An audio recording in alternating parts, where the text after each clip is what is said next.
Olá, este é mais um episódio de Pergunte ao Frater, um programa semanal que eu realizo através de uma caixinha de perguntas que eu coloco lá no meu Instagram, às quintas-feiras, a partir das 18 horas da tarde, mais ou menos.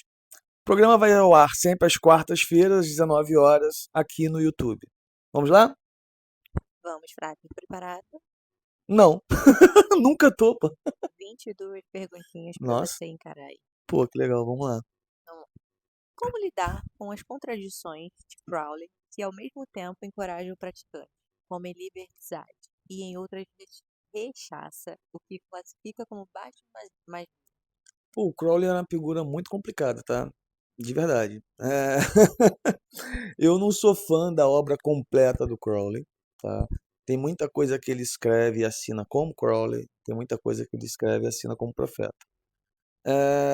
Libertizade, por exemplo, é um livro sagrado, né? E aí comparar o que o profeta escreveu com o que o Crowley escreveu, às vezes pode ser um tanto quanto desleal. Se você entender que quando ele estava escrevendo alguns escritos de livros sagrados, principalmente o Tzad, que tem essa letra, né, o símbolo do anzol, porque é um livro que anuncia boas novas, de certa forma, né? Acho que o objetivo dele é até meio que fisgar a galera.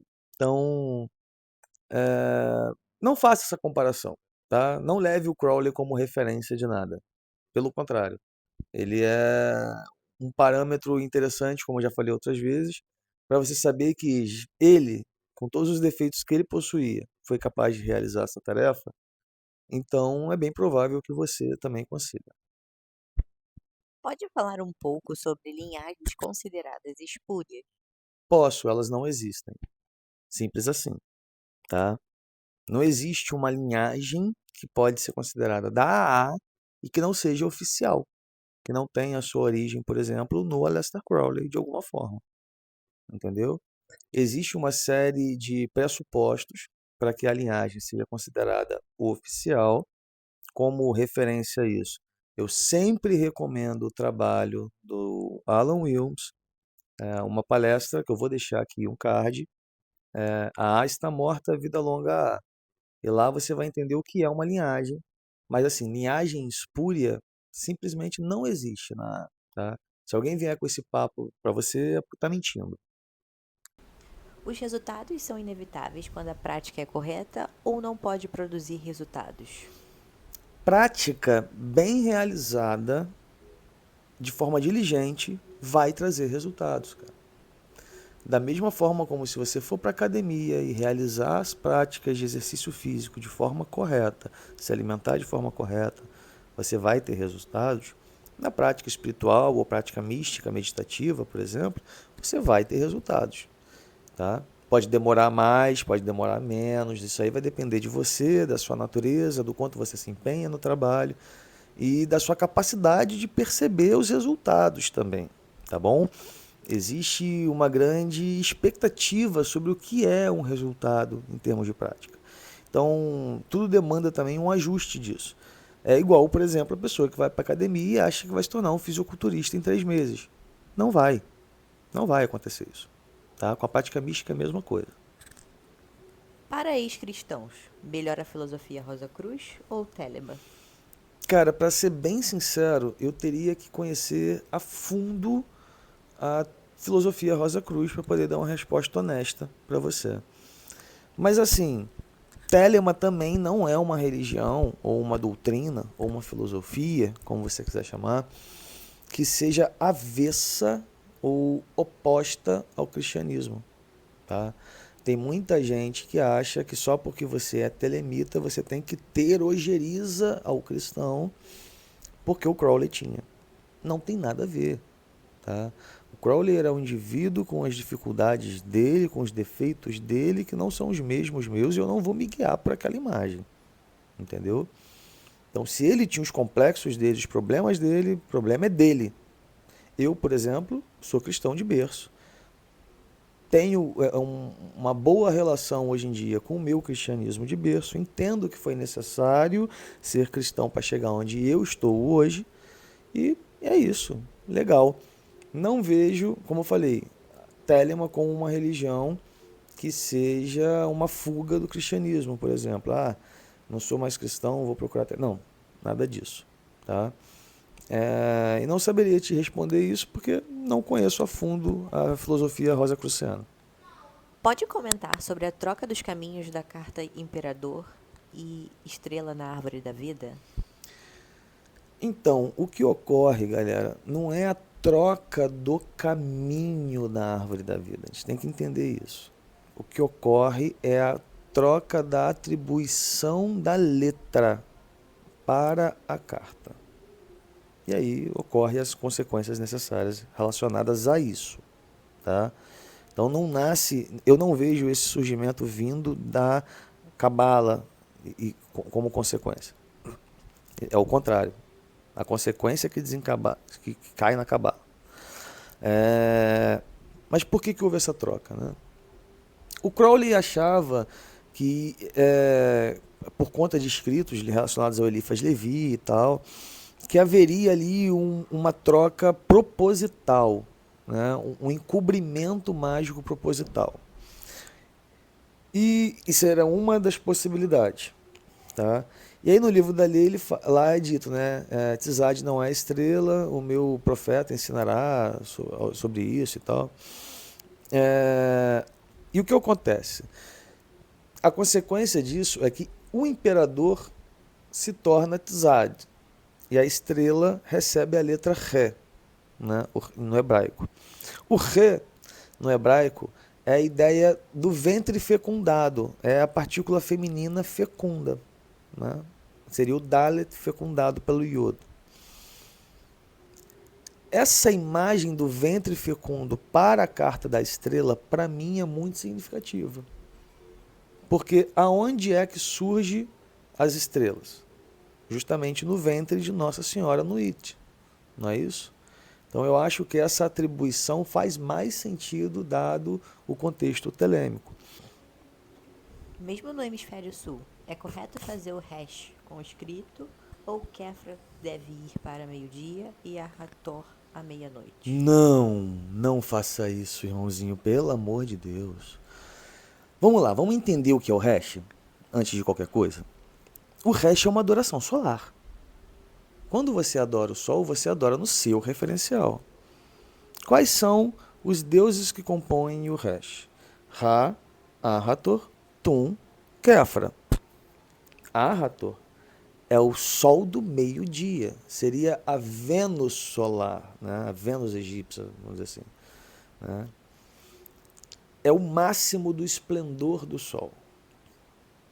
Kefra é aquele deus, né, que é representado pelo besouro que rola a bolinha de bosta lá no deserto. É o sol da meia-noite, é o sol escuro, né, morto, vamos dizer assim, no submundo, fazendo o seu translado pelo submundo para ressurgir no dia seguinte, novamente, na figura do Ra, lá no Resh. Se você troca Kefra para o meio-dia e Ahator para meia-noite, fazendo o oposto só porque mudou o hemisfério, você está dizendo que você está cultuando o Sol, a Vênus solar, o máximo do seu esplendor quando ele está morto, durante a noite, e durante o dia, no máximo do esplendor, está cultuando o Sol da meia-noite, o Sol morto, o Sol no submundo. Então essa troca ela simplesmente não faz sentido. Tá? Eu sei que ela recai sobre um pensamento relacionado à troca, por causa da linha do Equador, dos elementos em alguns rituais, mas assim, cara, isso não faz sentido. Já não faça essa troca, faça como está escrito. Adore o sol do meio-dia quando é para adorar o sol do meio-dia. Adore o sol da meia-noite quando é para adorar o sol da meia-noite. Porque amor é a lei, mas ela está sob vontade? Então, né? Vamos lá, o que essa frase diz? Amor é a lei, amor sob vontade. O que é a lei? A lei de Telemann é fazer a sua vontade, né? Faz o que tu queres, há de ser tudo da lei. Olha como é que isso tem várias camadas, é muito legal. Se você parar para pensar que amor é a lei, então reunir-se à sua vontade, porque o que é amor? Amor é desejo de união. Então reunir-se à sua vontade, reunir-se à sua unidade é a lei. Por isso que é dito que a gente não destrói o ego, a gente não mata as coisas, a gente vai integrando essas coisas dentro da unidade. Não é isso? Se você tem o desejo de união com algo que não está diretamente relacionado à manifestação da sua verdadeira vontade, então você não deve se unir a isto. Por isso, amor é a lei, ou seja, desejo de união, unir-se, reunir-se, trazer tudo à unidade é a lei. Mas a lei, qual lei? A manifestação da vontade. Então é amar ou reunir tudo à unidade da manifestação desta verdadeira vontade. Aquilo que não está sobre o escopo da sua verdadeira vontade, você não deve aplicar a lei de amor, ou seja, você não deve se unir. Quais influenciadores e criadores de conteúdo de Instagram e YouTube sobre a Santa Ordem o Senhor indicaria para iniciantes? Pelo amor de Deus, o Senhor não existe, tá? Por amor de Adonai. Vamos parar com isso, gente. Eu sou novo, eu acho. Mas vamos lá. Influenciador de YouTube sobre a Santa Ordem, cara, eu comecei esse trabalho de divulgação do trabalho da Santa Ordem, da Lei de Telemann, mas assim, sobre a Santa Ordem eu não conheço ninguém, tá? Ninguém que tenha botado a cara e falado assim, ó, sou membro da Santa Ordem, esse aqui é o trabalho, é assim que se entra, é assim que se faz, tá? Até acho raro, curioso não ter, porque todos nós sabemos, em todo juramento, está dizendo para a gente falar o máximo que nós pudermos sobre a Santa Ordem, sobre Telemann, sobre tudo, mesmo aquilo que a gente, o pouco que a gente conhece. Por quê? Porque mistério é inimigo da verdade, tá? É isso que diz o nosso juramento.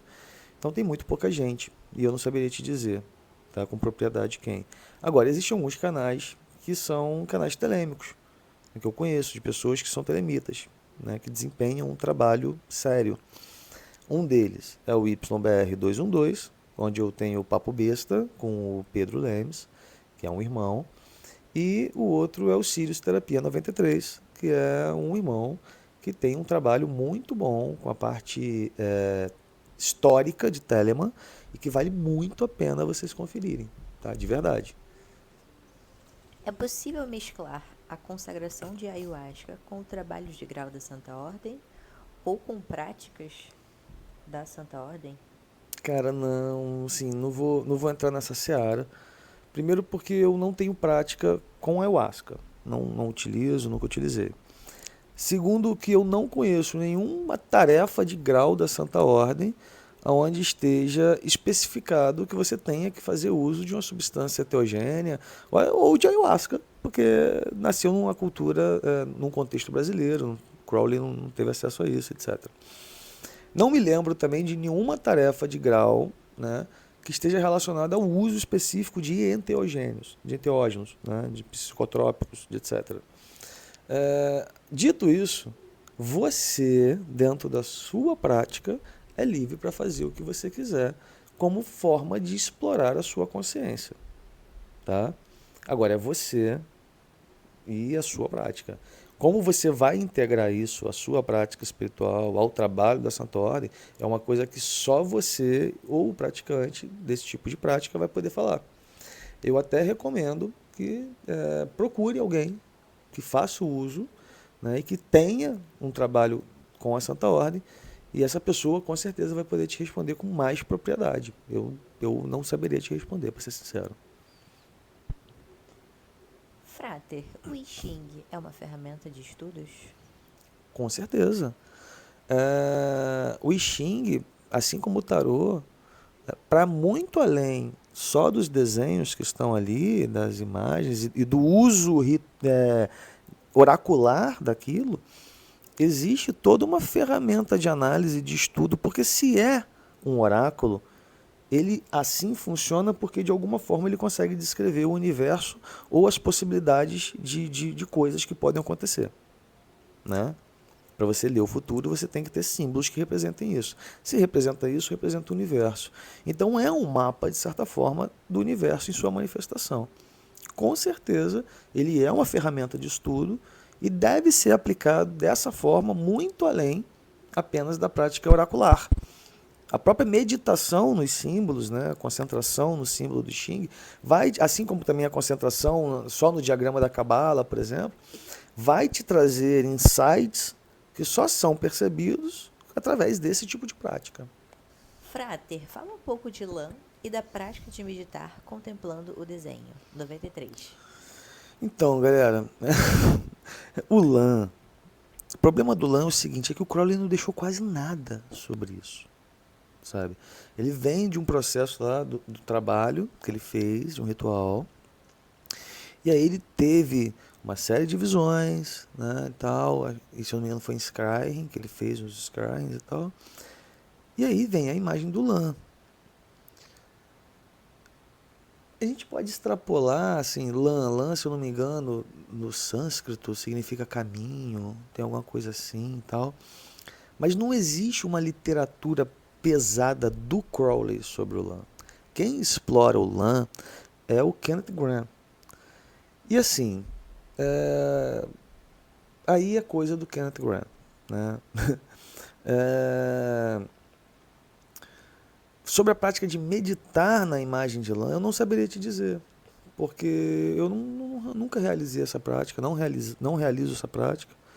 É, também não está no escopo de práticas que eu considero úteis na Santa Ordem, eu não vejo por que fazer isso. Prática da Arana, pratica de outras formas. Né? Tem outras coisas para você ficar olhando, em vez daquela imagem daquele bicho estranho que parece um ET. Né? Existe muita teoria da conspiração sobre o lã, mas assim, o Crowley mesmo deixou muito pouco escrito, então não é algo sobre o qual me debrucei muito tempo, não, pra ser sincero. Frater, se eu tirar 30 minutos para as práticas na fase de progressionista, é o suficiente? Pô, a primeira coisa que eu vou te dizer é que eu não vou te dar uma resposta, tá? Você está criando um caminho fácil, ou justificativa, ou, sei lá, qualquer tipo de coisa que vá... Ah, não, porque o Frater falou que 30 minutos é suficiente. Não, aqui não, irmão. A melhor pessoa para te dizer isso é o seu instrutor, tá? Obviamente você também. Você vai... É igual na academia, cara, eu vivo dizendo isso. Você vai começar na academia, você não começa com o peso máximo, né? Você não zera a máquina no primeiro dia. Não faz isso. Você começa devagarzinho, progressão de carga, lenta e gradual, não é? Com o misticismo é a mesma coisa, com a prática mágica é a mesma coisa. Começa com 5 minutos, 10 minutos, 15 minutos, e assim você vai. Eu acho difícil você conseguir no início ter 30 minutos. De verdade, o probacionista ele tem tempo para tudo, menos para a prática dele, né? E eu acho difícil você ter esse foco no início. Mas tenta. E assim, quem vai poder dizer isso para você é você e o seu instrutor, tá? Eu não vou responder nada sobre isso não. Dá para conciliar outras vertentes com o trabalho da A ou tem que ser exclusivo? PS, sou da Umbanda. Pô, que legal. Olha, não vi em local nenhum também nenhum juramento falando que a partir do grau tal, a partir desse grau você deve se excluir-se de todos. Não me lembro disso. Não me lembro. Pode ser que tenha? Não sei. Mas assim, nada te impede.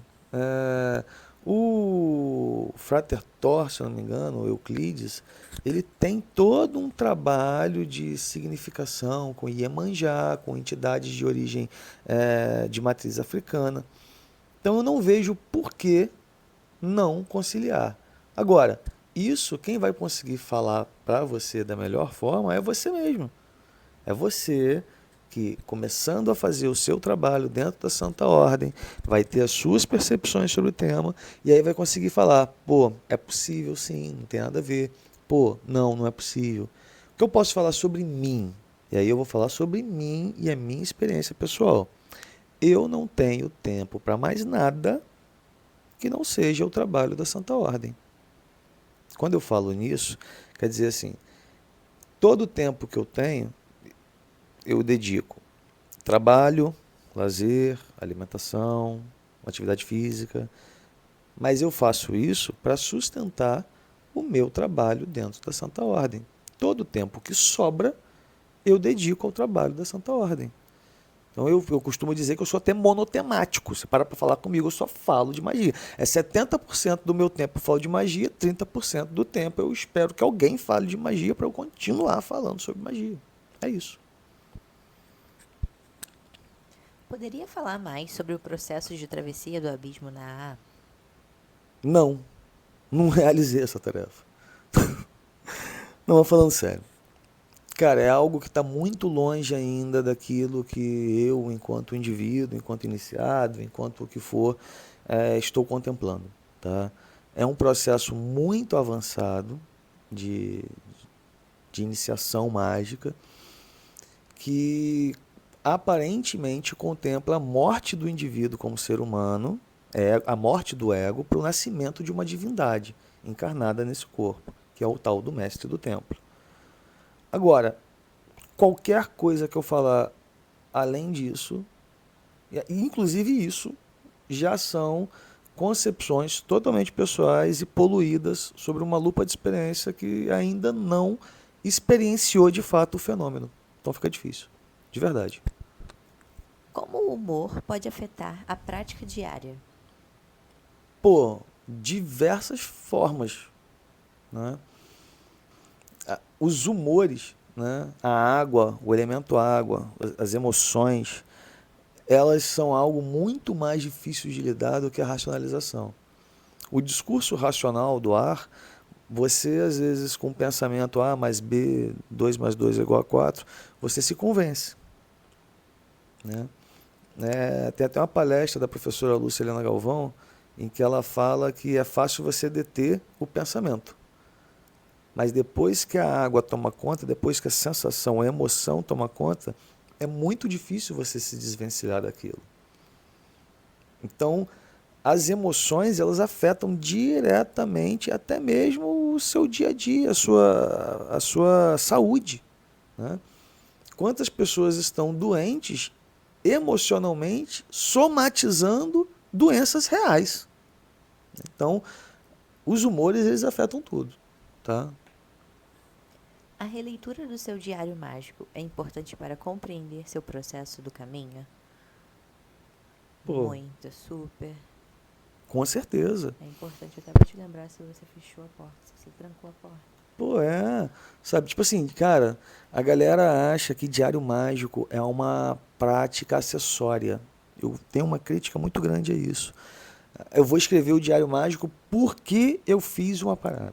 Ah, eu fiz o ritual menor do pentagrama, aí como prática acessória, eu vou fazer a prática do diário mágico de relatar a experiência. E não é assim. O diário, ele é uma prática por si só, ele é uma ferramenta por si só. E a principal característica dele é que ele serve de cápsula do tempo. Se você for bem afiado na sua prática de diário, você vai ter a capacidade de anotar sentimentos, sensações, reflexões, que quando você lê o seu diário, você vai conseguir voltar naquele dia. E muitas vezes, sobre uma ótica da perspectiva da distância, porque já tem 2, 3 meses que aquilo aconteceu e está relatado, aí sim, você observando vários eventos no decorrer desse tempo, vai conseguir abstrair dali algo que seja significativo para a tua evolução. Então, sim, é extremamente necessário você fazer a releitura do seu diário, com frequência. De preferência todo mês, né? Termina o diário no mês, já lê ele todo, faz um resumo antes de iniciar o próximo mês. A primeira página do seu novo diário é o resumo do mês anterior, pô. Entendeu? Sempre faça isso. Eu recomendo muito. Depois que você pega o costume de fazer esse diário, fica até mais rápido para você fazer as suas anotações. Sim. E eu costumo fazer esses resumos por semana, no final da semana.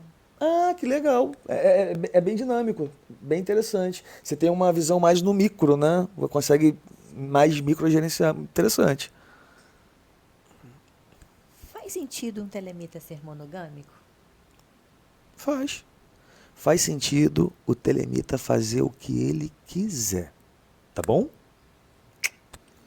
Essa ideia de que o telemita tem que ser isso, o telemita tem que ser aquilo. Isso é gente que não tem o que fazer querendo ditar regra no rolê dos outros. O telemita faz o que ele quiser. Eu sou monogâmico. Conheço um monte de amigo meu telemita que é monogâmico. E fé, irmão. É isso. Para você, o que não pode faltar no praticante de magia? Prática, né?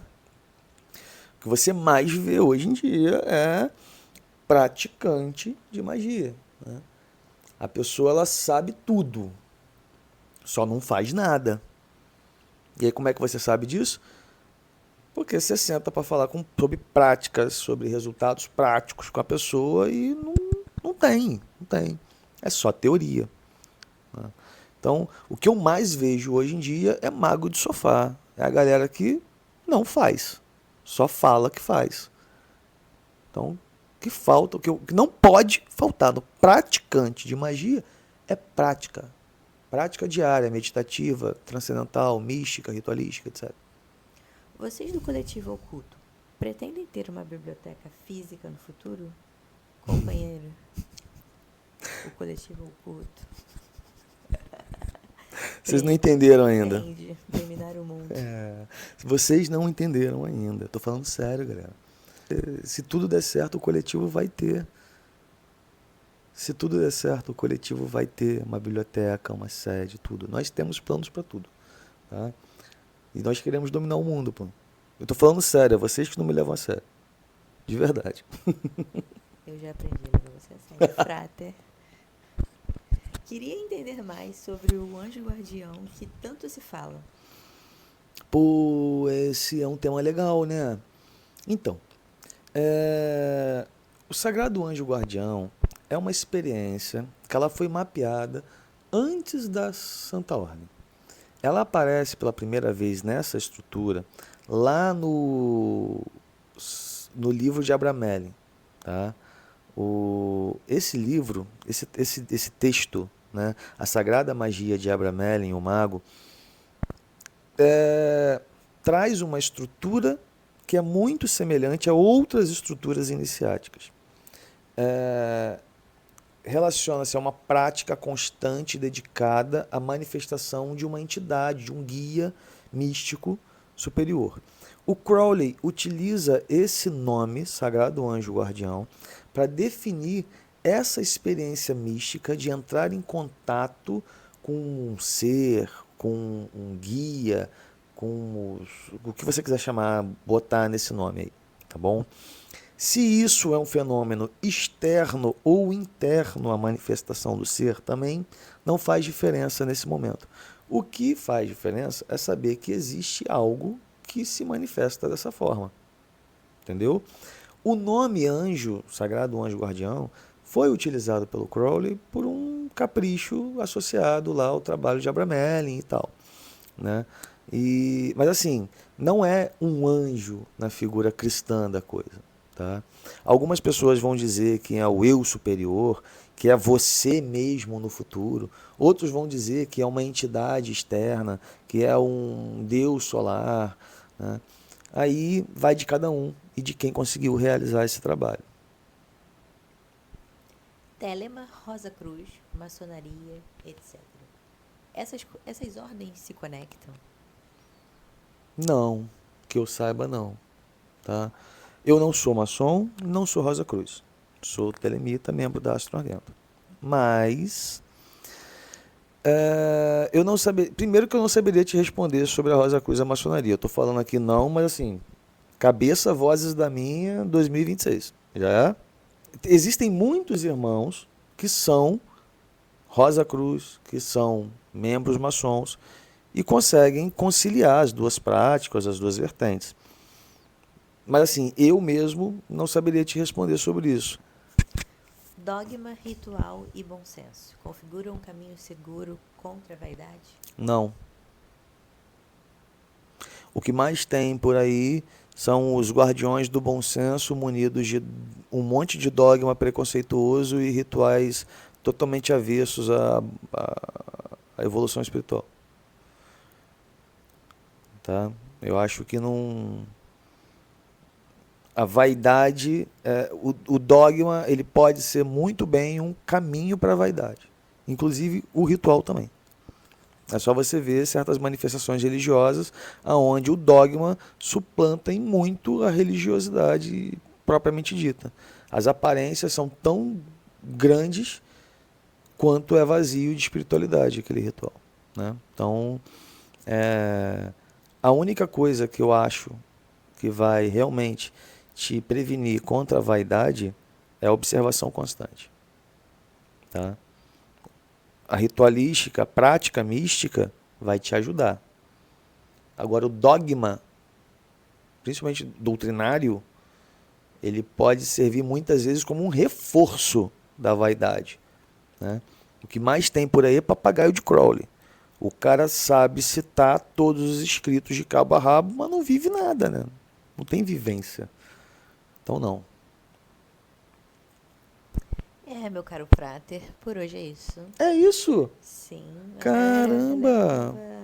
Tinha uma galera aí querendo atravessar o abismo e fazer logo contato com o Mestre do Sagrado Tempo, Anjo, Sagrado Anjo Guardião. Guardião, E tinha outra galera aí interessada em práticas de magia, né? Bastante foi. dúvidazinhas. Bastante dúvidas nessas áreas, né? É, Foi legal hoje. foi.